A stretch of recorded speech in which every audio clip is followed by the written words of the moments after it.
कहते हैं ना, बदलते समाज को देखते हुए, बदलते दुनिया को देखते हुए हमें भी अपने अंदर चेंजिंग करना चाहिए। उसी चेंजिंग में एक आता है कि हम इंग्लिश को कैसे डेवलप करें। एंड आप सभी स्टूडेंट्स एंड फ्रेंड्स जानते हैं कि आज की डेट में इंग्लिश सीखना कितना ज़रूरी है। विदाउट इंग्लिश किसी भी सेक्टर में हम कंफर्टेबल नहीं हो सकते हैं। विदाउट इंग्लिश हम किसी भी सेक्टर में, किसी भी प्राइवेट कंपनी में या कोई भी गवर्नमेंट जॉब में, किसी भी तरह के जॉब में हम कंफर्टेबल महसूस नहीं कर सकते। जहाँ तक हम किसी भी इंटरव्यू को भी सही तरीके से क्रैक नहीं कर सकते। वो एक अलग बात है, कम्युनिकेशन स्किल्स के अंदर इंग्लिश को नहीं रखा जाता है, बट एक इम्प्रेसिव इफेक्टिव कम्युनिकेशन स्किल्स से इंग्लिश का होना बहुत ज़रूरी है। बट इंग्लिश सीखने से पहले ये भी हमें जानना जरूरी है कि वो इंग्लिश सीखने की कौन कौन से सही पॉइंट है, सही टिप्स है, ट्रिक्स है, जिसको फॉलो करके हम इंग्लिश ईजिली सीख सकते। तो हम आपको बताएंगे वो कौन कौन से टिप्स है, कौन कौन से पॉइंट्स है, ट्रिक्स है जो आपको हेल्प करेंगे इंग्लिश सीखने के लिए। चलिए तो देखते हुए कौन कौन से पॉइंट है। पॉइंट सबसे पहले हमने लिखा है रीडिंग। रीडिंग दैट मीन्स पढ़ना।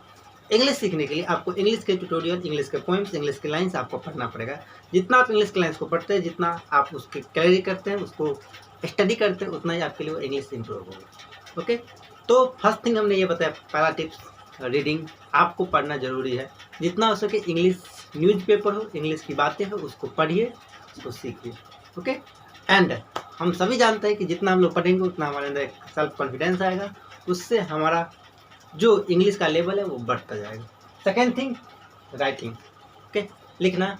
आप सभी जानते हैं और हम भी जानते हैं कि सिर्फ पढ़ने से नहीं होगा, साथ में हमें लिखने का भी स्किल्स आना चाहिए। ओके, डैट मीन जब आप लिखते हैं तो आपका प्रोनाउंसिएशन, आपका स्पेलिंग वो करेक्ट होता है। ओके, डैट मीन्स रीडिंग के साथ साथ राइटिंग का भी होना जरूरी है। ओके, थर्ड थिंग्स है, थर्ड पॉइंट स्पीकिंग। सबसे जो मेजर थिंग्स है वो है स्पीकिंग। पढ़ने के साथ साथ, लिखने के साथ साथ आपको स्पीकिंग करने की बहुत आवश्यकता पड़ेगा। आपको ज़्यादा बोलना पड़ेगा। जितना आप बोलेंगे, स्पीकिंग करेंगे, उतना ही आपका वो जो आप पढ़े हैं इंग्लिश की पोइम्स, इंग्लिश की लाइन्स जो आप लिखे हैं, वो आपको कहीं ना कहीं फ़ायदा देगा, बेनिफिट देगा। ओके, तो पहला थिंग, फर्स्ट स्टेप्स हमने बताया आपको रीडिंग, सेकेंड स्टेप्स हमने बताया आपको राइटिंग, थर्ड स्टेप हमने आपको बताया स्पीकिंग। फोर्थ थिंग्स आता है लिसनिंग। ये भी बहुत एक इम्पोर्टेंट पॉइंट्स होता है इंग्लिश सीखने के लिए।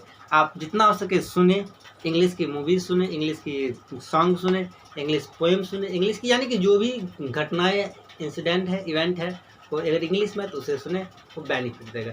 चलिए, ये तो पॉइंट हुई कुछ थ्योरेटिकल। ओके, अब हम लोग इसके अलावा भी चलते हैं। वो कौन कौन सा पॉइंट है देखिए।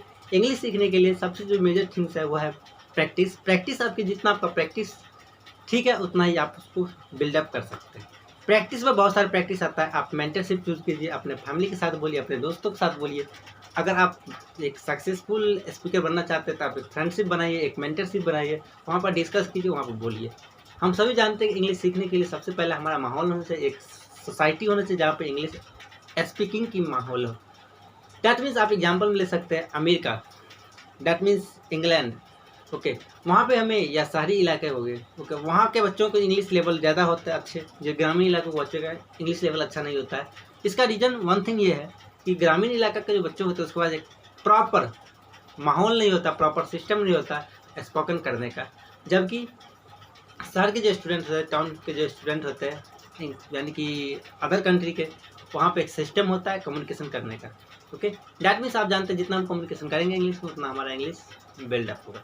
ओके, तो सबसे जो मेजर थिंग्स है वो है कि आप जितना हो सके फ्रेंडशिप के अंदर उसको डिटेल में स्पीकिंग कीजिए। जितना आप स्पीकिंग करिएगा नहीं। हम सभी जानते हैं हम लोग इंडियन है। ओके, वी आर इंडियन, और इंडिया में हमारा जो मातृभाषा है वो हिंदी है। हाँ, ये बात सही कि मातृभाषा हिंदी है, हमें उसका सम्मान देना चाहिए। साथ ही हमें इंग्लिश को भी सीखना बहुत ज़रूरी है। ओके, तो इंग्लिश सीखना ज़रूरी है। हम सभी जब पैदा लिए थे तो सिर्फ क्या जानते थे? सुनना। ओके, ना बोलना जानते थे सही से, ना लिखना जानते थे, ना पढ़ना जानते थे। जानते तो क्या? तो सिर्फ सुनना। ओके, और हमने जो भी कुछ सुना उसे सीखा। धीरे धीरे हमारा कम्युनिकेशन स्किल्स, स्पोकन करने का पावर बढ़ा। हम लोग बचपन से हिंदी सुने हैं तो हिंदी बोलना सीखे, जो मैथिली सुनता है मैथिली बोलना सीखा। इसी तरह जो इंग्लिश शुरू से बोलना सुना तो इंग्लिश बोल रहा है। ओके, ये सब कुछ टिप्स था। हाँ, और इंग्लिश सीखते समय याद रखें, बहुत सारे स्टूडेंट पूछ रहे थे कि इंग्लिश सीखने में क्या ग्रामर की आवश्यकता होती है। तो बताना ये चाहेंगे कि इंग्लिश सीखने के लिए, स्पोकन सीखने के लिए फुल्ली ग्रामर की आवश्यकता नहीं है। जहाँ तक बात है, हम लोग इंडियन हैं और हमारा काम होता है कि जितना हो सके शुद्ध बोलना। शुद्ध बोलने के ग्रामर जरूरी है, बट डीपली ग्रामर की नॉलेज यहाँ पर होना जरूरी है। यहाँ जो सबसे जो मेजर थिंग्स होता है इंग्लिश स्पोकन सीखने के लिए, वो होता है प्रैक्टिस। जितना आप करते हैं प्रैक्टिस, उतना फ़ायदा है। और किसी ने कहा practice makes man perfect. Okay, practice ही आपको परफेक्ट बनाता है। जितना प्रैक्टिस करिएगा उतना बिल्डअप होगा। आई होप ये लेसन आपको समझ में आ गया होगा। प्रैक्टिस कीजिए। प्रैक्टिस में सबसे जो बेस्ट प्रैक्टिस होता है मिरर प्रैक्टिस। इसके अलावा हम बहुत सारे टेक्निक देते हैं प्रैक्टिस करने का। आप हमारे साथ जुड़िए। Thanks, love you lot.